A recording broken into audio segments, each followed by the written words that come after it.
I'm one of those old-fashioned people for whom Christmas isn't Christmas without a bit of Christmas pudding. Now, my mother's father came to Australia late last century, and his mother used to send him and his family a Christmas pudding from England every year. And then when she got sick of it or beyond it, she sent him the recipe. And successive generations of my family have continued to make it. And I thought I would share it with you.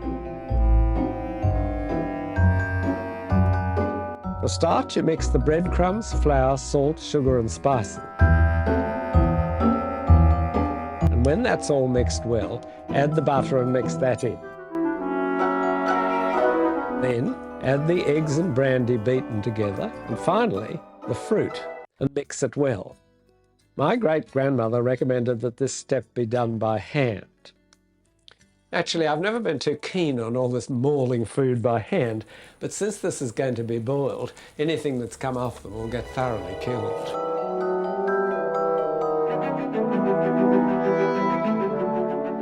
Cover it with a layer of foil and tie it securely round the top. I like to put a circle of old calico or something over it as well because it makes it easier to tie it down firmly. The basin is then stood in a large saucepan half filled with hot water and boiled for about 4 hours.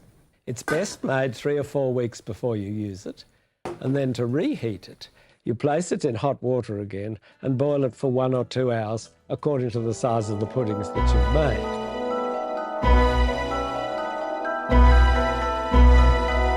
Now, once you've got it to the table, all you have to do is pour a bit of brandy over it and light it, and there you are, with a bit of ice cream or custard or whatever you like.